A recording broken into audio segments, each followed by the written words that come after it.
Hey, what's up out there? This is Michael Clark of Hillsdale College, and we are dealing with market power price discrimination for this class in intermediate microeconomics.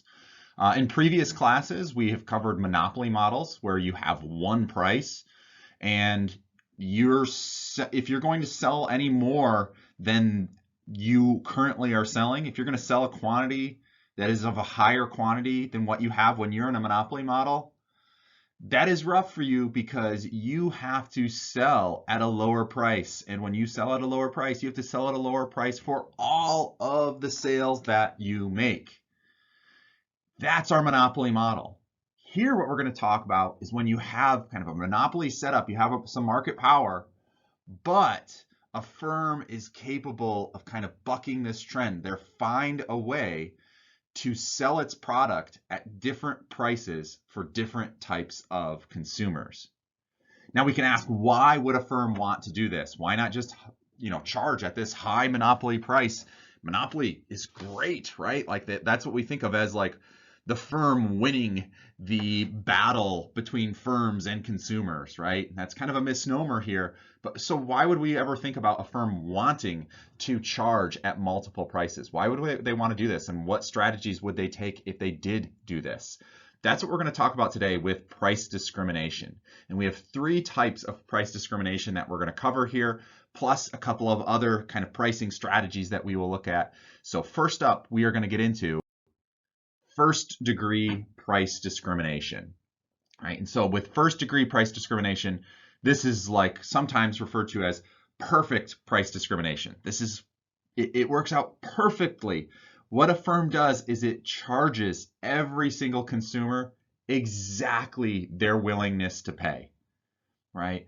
And so you can think of this as being kind of crazy. I mean, it's perfect price discrimination.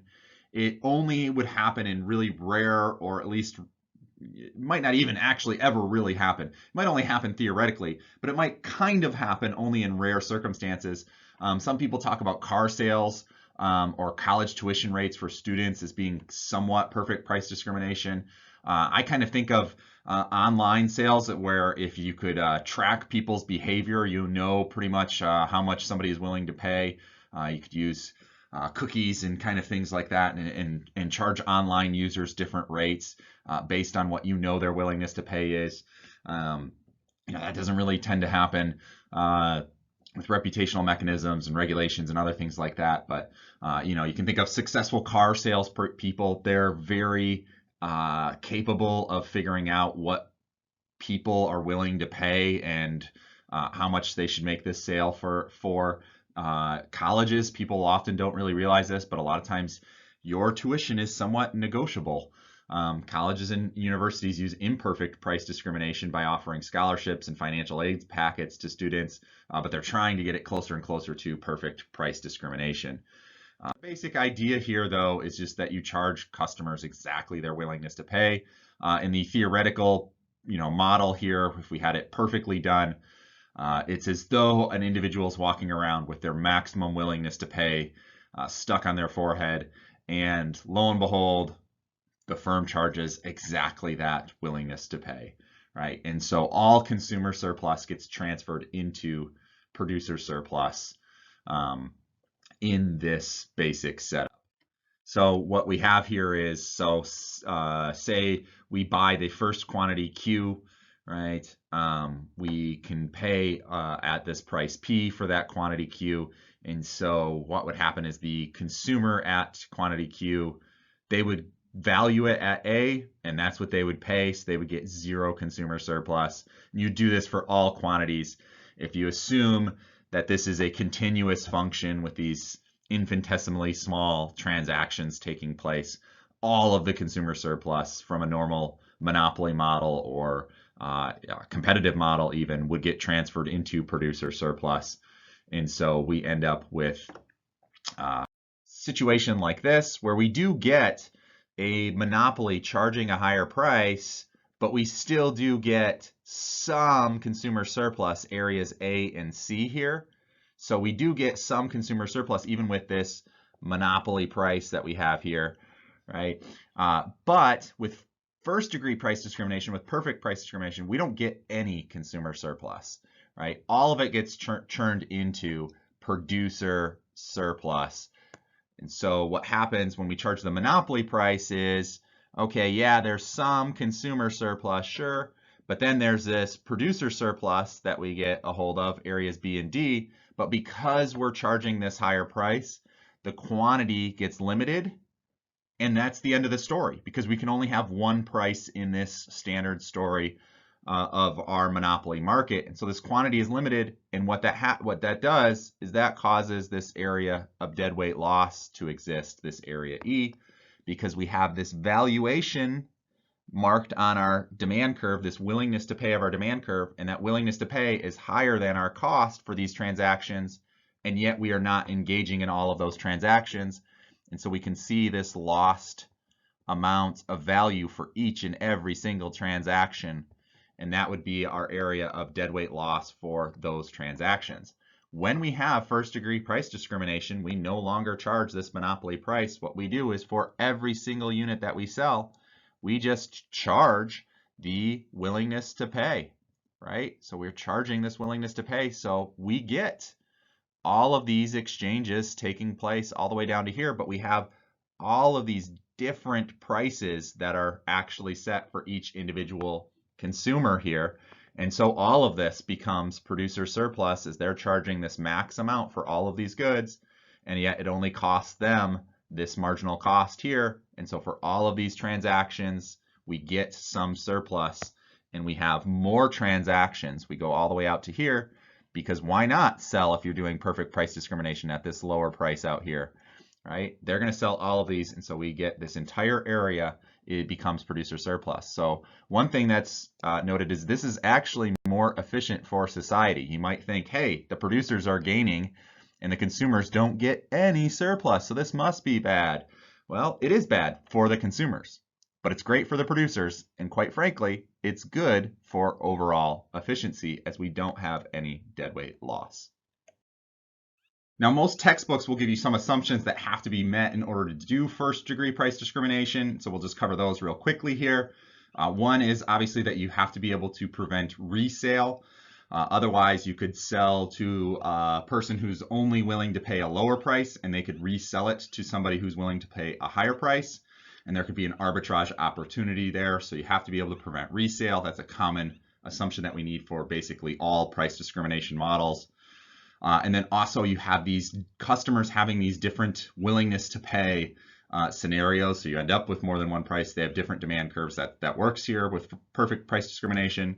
And then finally, the firm has complete information about every customer before the purchase.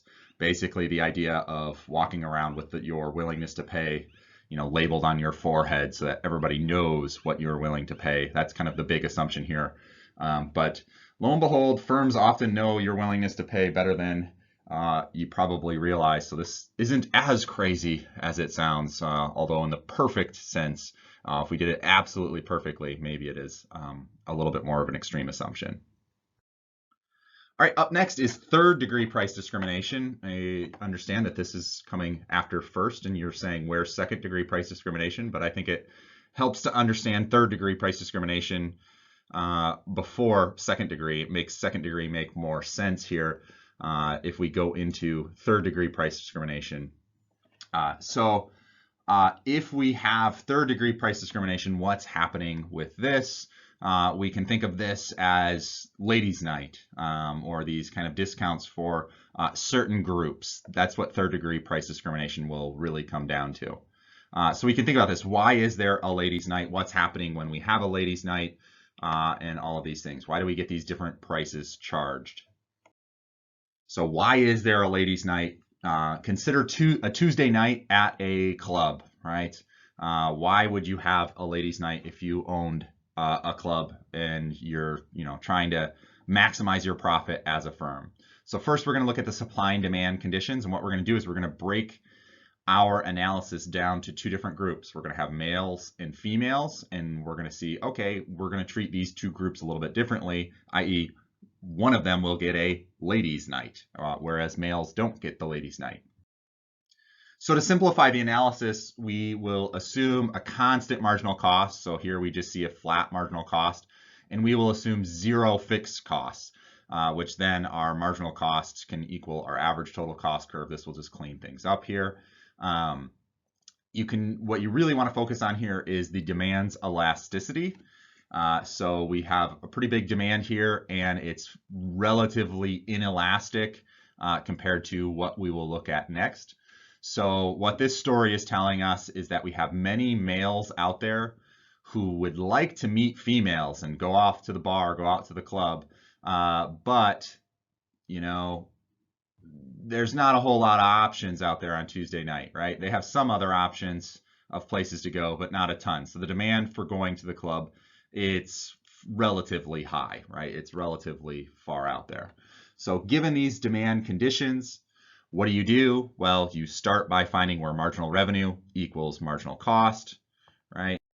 And on this graph, you just go to where the marginal revenue curve crosses the marginal cost curve, and that is the quantity that we are going to use for setting this price. So we have this quantity that we are going to use. At this quantity, you move straight up. At that quantity, you see where are we at on the demand curve, right? And we see where are we at on that demand curve, and that's going to be our analysis for finding the price.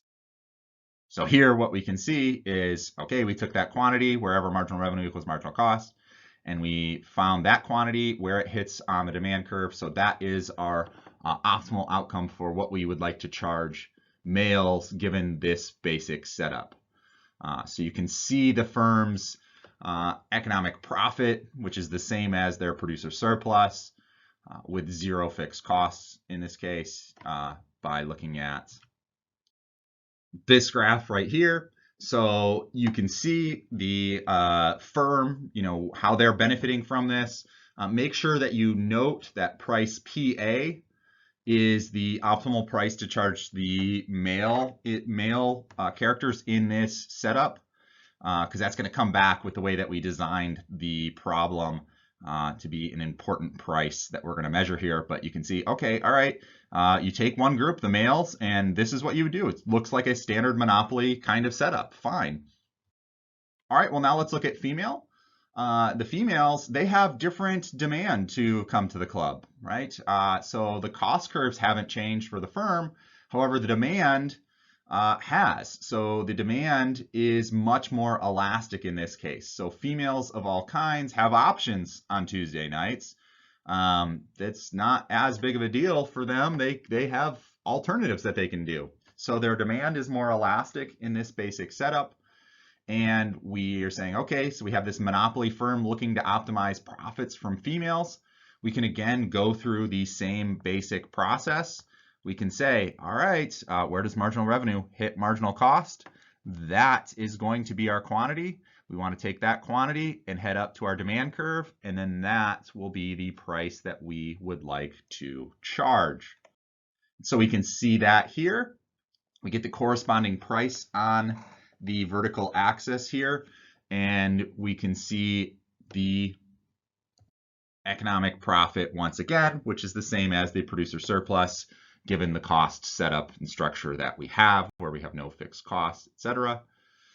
So given this same cost structure, we have two different setups, the male and the female. We can look now at both of these and say, okay, well, this would be great.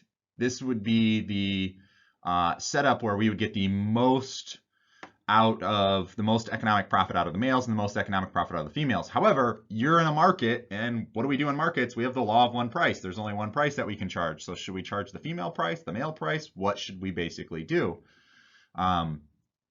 If we are looking at this and we could only charge one price, and we charge, let's say, the male price here, we would charge price PA. That actually prices all of the females out of the market. We're at this price right here, 0 females enter the market. So we get a quantity of 0 females, and it's all just males at the bar or the club, right?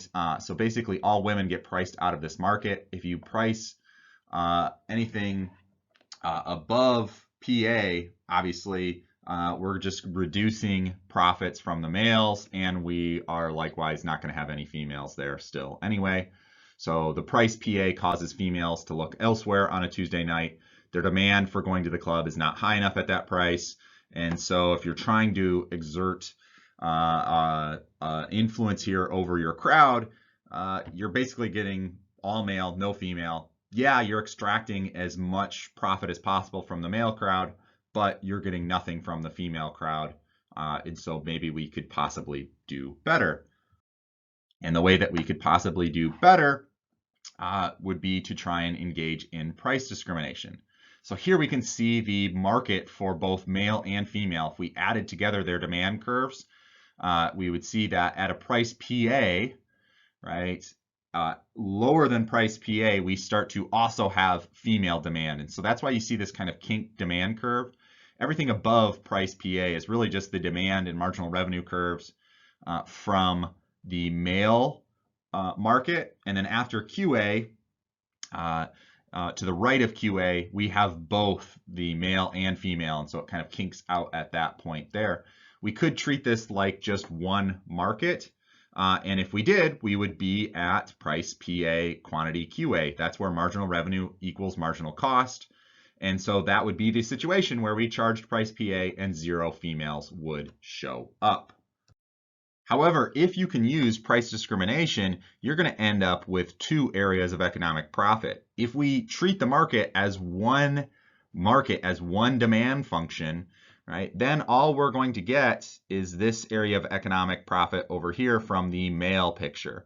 Because what happens in that case is we combine together the markets, and the market doesn't change until we get past quantity QA to the right. We can then add in the female demand curve here, and the market one would be kinked out a little bit, and the marginal revenue would be kinked out a little bit here. But still, where would marginal revenue hit marginal cost? It'd be at this point right here. And what do? You go to where marginal revenue equals marginal cost. That's your quantity. You go up to the demand curve, and even with this kinked out demand curve, it still hits at that same exact point. And so we charge price PA. And so we would only get this area of surplus and economic profit. Whereas if we could price discriminate, we could get this area and this area. Now, what do we mean by price discrimination within this model? Charge the males and the females a different price, right? Charge the females a different price to enter the club. And if we could have 2 different prices, then why would the firm want to do this? Well, because they now pick up an entirely new area of economic profit from the females, right? So when you can segment your market and charge different prices to those different segments, you're committing 3rd-degree price discrimination. Right? So what are the assumptions of 3rd-degree price discrimination? You can prevent resale to the other segmented side of the market. Customers have different demand curves. They have, in this case that we showed, an elastic version and an inelastic version. And then also groups with different demand curves can be identified pre-purchase. We know females are going to have a lower or more elastic demand curve for going to the club than the males. So we know that kind of trait, and we can identify it to a certain segment of the market, and we're allowed to charge that segment of the market a different price than other segments. So that would be the idea of 3rd-degree price discrimination. Now, I said this will help us understand 2nd-degree price discrimination. With 2nd-degree price discrimination, what's going to happen is I am not going to know in advance what group or what people belong to what segment of the market and have a different demand than other groups or segments of the market.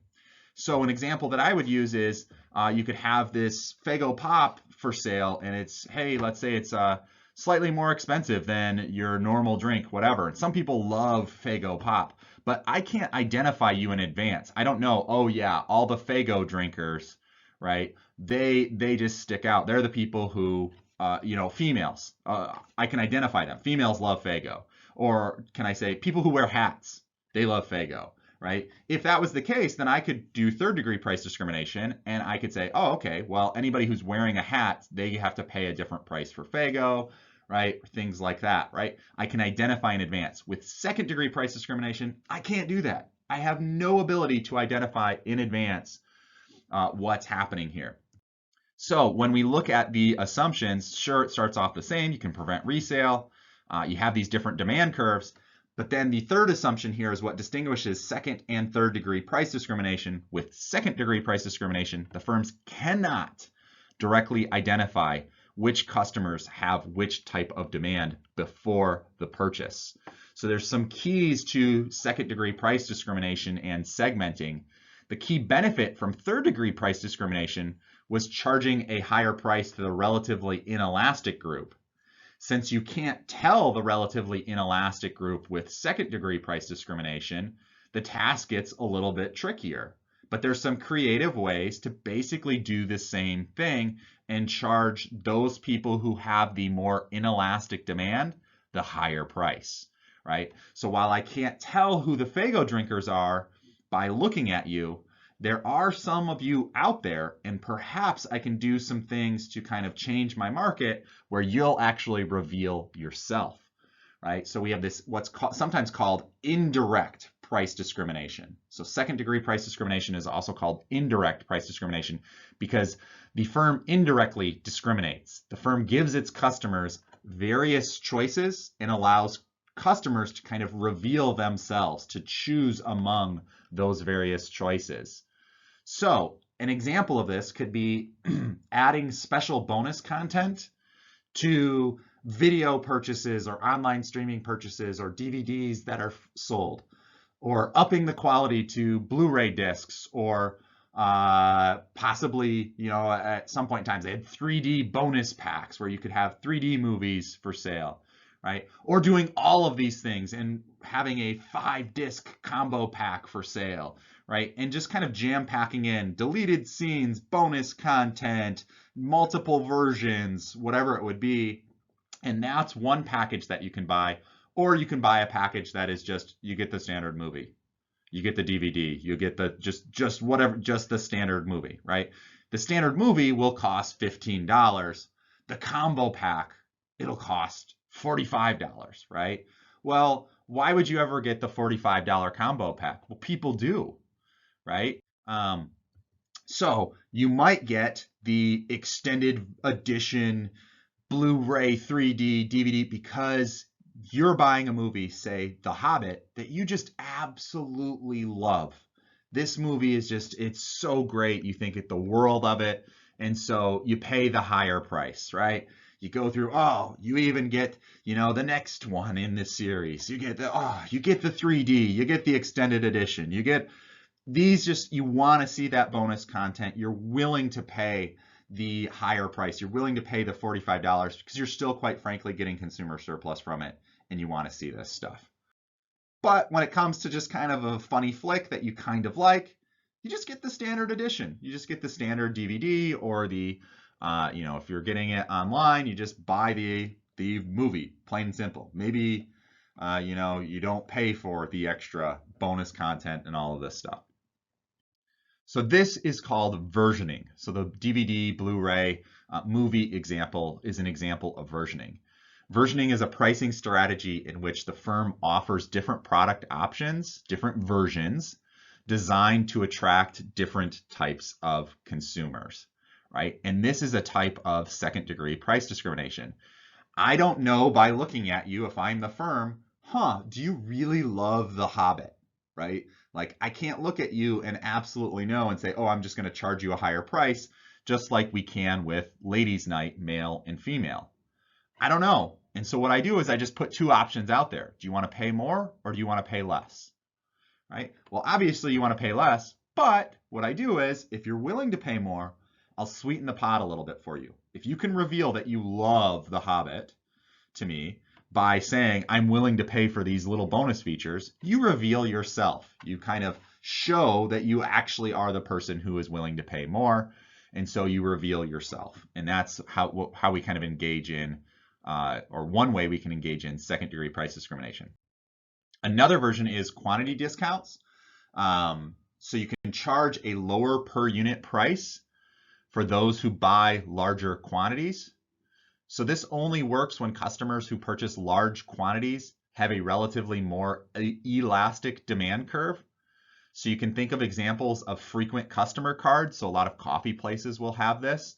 A lot of times coffee drinkers, they really like their type of coffee, but quite frankly, if they weren't getting their frequent customer discount, or they are having to pay a higher price, they often can switch brands. It sometimes is a little bit of a learning curve. Not everybody can do it, but some people can very much so just be very price sensitive because they get a coffee every single day, or maybe 2 or 3 coffees every single day. And so if it's 30 or 50 cents cheaper to go somewhere else, that adds up, and it adds up quite quickly. And so what happens is a lot of times coffee places have these frequent customer cards because for those who purchase larger quantities, they're going to have more elastic demand curves. You still do need to worry about resale and arbitrage, obviously, but that's going to be the case with basically all price discrimination that we have. So this is another type of second-degree price discrimination. You're revealing that you're one who is a higher quantity, more elastic purchaser. And then another one is coupons. Coupons are a hassle. You have to search for them, you have to organize them, you have to read the fine print, you have to clip them. Even with online coupons, you have to download apps and things like this. People who are more price sensitive, i.e. people who are more elastic with their demand curve, are more likely willing to spend the time bothering with coupons and these kind of things. So you get to charge the more elastic demand curve person a lower price when you engage with a coupon. They're revealing themselves to be the more elastic version. They're revealing themselves to be like the females in the third-degree price discrimination case. Whereas those people who don't go and get the coupons, don't spend the time clipping coupons or downloading the apps and all that kind of stuff, they're revealing themselves to be the more inelastic demanders within this market. They're willing to pay the higher price. They're willing basically to pay this higher price, so they're revealing themselves to be like the males in the third-degree price discrimination case where we had the ladies' night setup, right? So coupons is a pretty classic version that we have here. Okay, so there we have first-degree, third-degree, and second-degree price discrimination. And they all look at cases where the customers have different demand curves. And we're trying to kind of segment our market. With first degree, we segment it perfectly. I charge everybody their different willingness to pay. With third degree price discrimination, I segment my market based on the characteristics of the individuals. I know this group is going to have a more inelastic demand, and this group is going to have a more elastic demand. With second degree price discrimination, the firm allows the customers to reveal themselves by having different versions, quantity discount, coupons, things like that. So these are types of pricing strategies that can be implemented when we have different demand curves. But there are different types of price discrimination pricing strategies that can be implemented even when customers do not have different demand curves. When customers have the same demand curves, there are some pricing strategies that we can still engage in to have price discrimination and have firms charge more than just one price, or try and extract surplus in different ways. So we're going to turn to that situation next. So our first strategy will be block pricing. With block pricing, our basic assumptions are that we can prevent resale and that customers may have the same demand curves, right? So we don't have the same kind of last assumption there that we need different demand curves. Here we have different, here we can allow for the same demand curves. Block pricing is the practice of reducing the price of a good when the customer buys more of it. So it sounds kind of like a quantity discount. However, it's a little bit different than that. So it's similar to quantity discounts, but this can work even when individuals have the same demand curves. So here, what we're going to do is we're going to set the price at the monopoly price, but then attempt to get as close to first degree price discrimination thereafter with quantity discounts. So we start with the monopoly price and then give these little quantity discounts. And this can work even with individuals having the same demand curve, right? So the definition of block pricing from textbooks is often something like the practice of reducing the price of a good when the customer buys more of it. but I think the way you can recognize it the best is by thinking about it graphically. And so here what we have is we have an individual's demand curve shown, and what you do is you charge where marginal revenue equals marginal cost. So in this case, where marginal revenue equals marginal cost is right here. And so you're going to sell 100 units at this price. So you go to the quantity and you say, okay, at that quantity, where do I hit my demand curve? 25 cents. So that's the price that I am going to sell at. And so we do end up for all of those units with some consumer surplus. This entire triangle up here is consumer surplus, right? And from those first 100 transactions, we do get this area A of producer surplus. So that is the start, just like a monopoly basic setup. But then what we do is we give quantity discounts thereafter. So beyond this initial sales of 100 units, we do a quantity discount, right? So what do? We say, okay, for those first 100 units, yeah, it's 25 cents.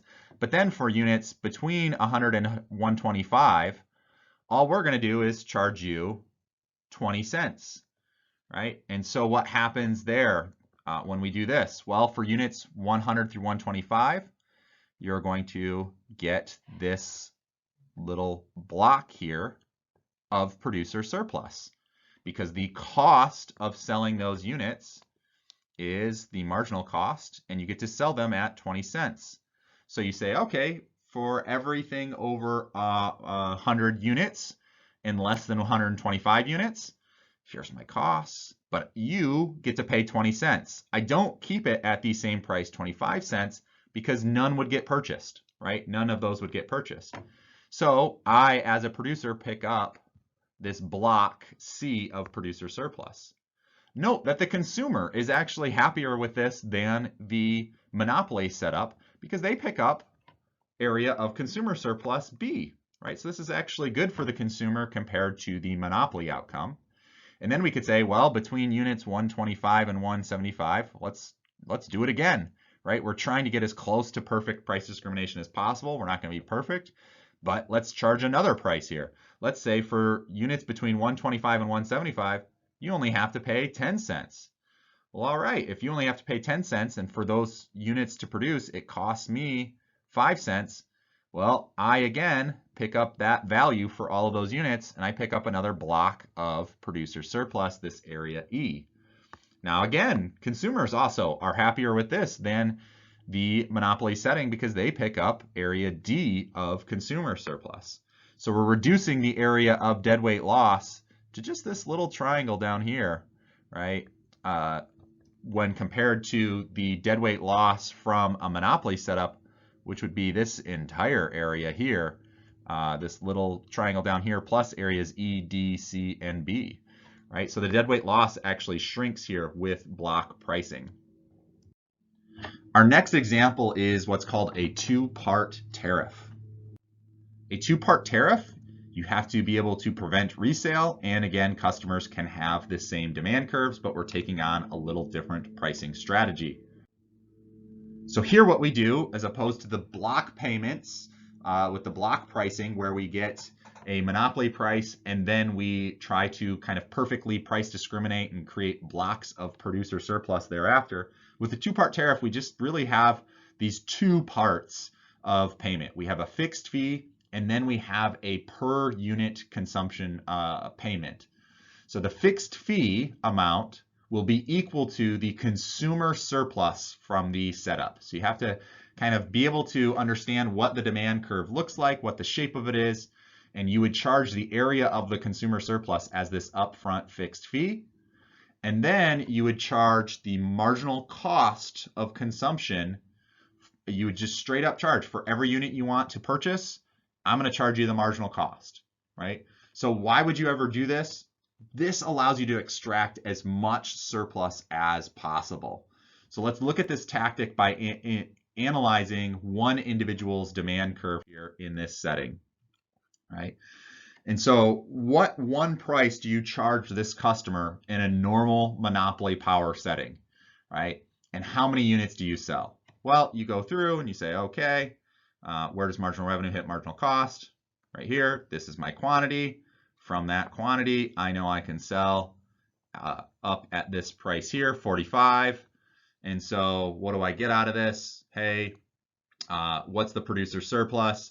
If I sell 45 units and the cost of those, or sorry, if I sell my units, 100 units at $45 and my cost of those 100 units is $30, then I get $15 of surplus for each unit, and 15 times the 100 units that I sell, I get 1,500 in producer surplus, or I get this area here, right? That's producer surplus. Right, so you can do it the math or look at it graphically, but that's my area of producer surplus. How many units will this customer buy if you charge them 30 cents per unit?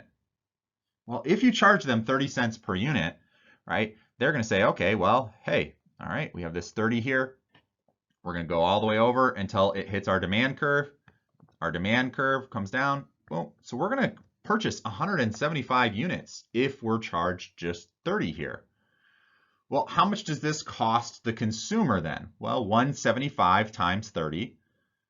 So you get 5,250, or this area right here.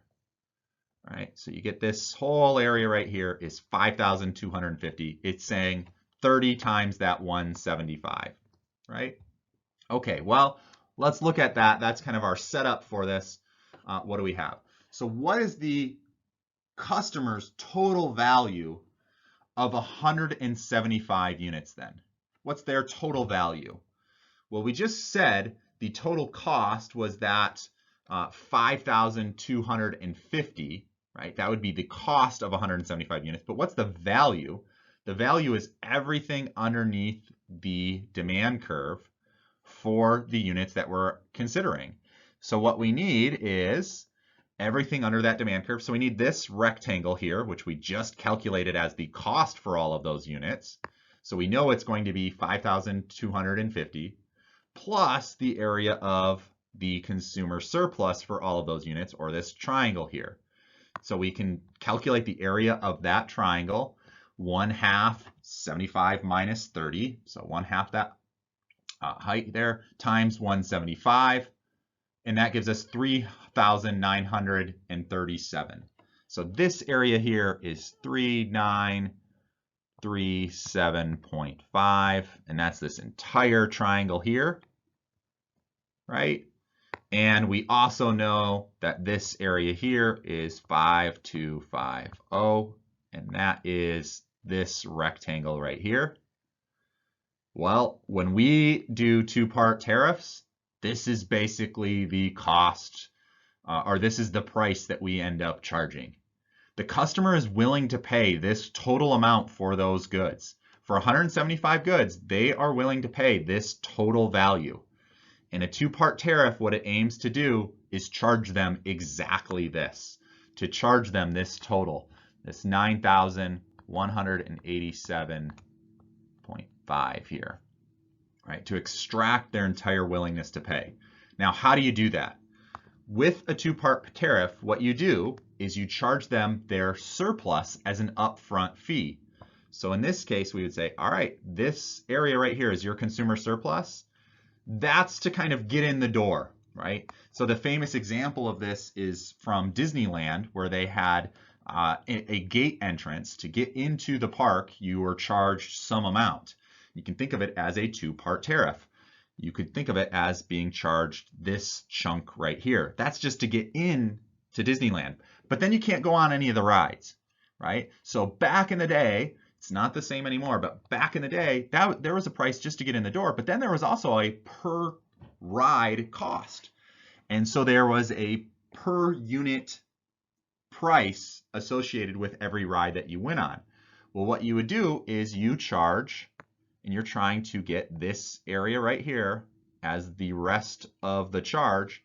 And so you charged the marginal cost for every unit that somebody consumed. So if you went on one ride, you were charged 30. Then if you went on another ride, you were charged 30 more. If you went on another ride, you were charged 30 more. And consumers would be willing to keep doing this up until they hit this point here at 175. After that, then they would be not getting the value from the ride, right? So after that, their willingness to pay is lower than the cost, than the marginal cost that you are actually charging them. So they would stop right there at that 175.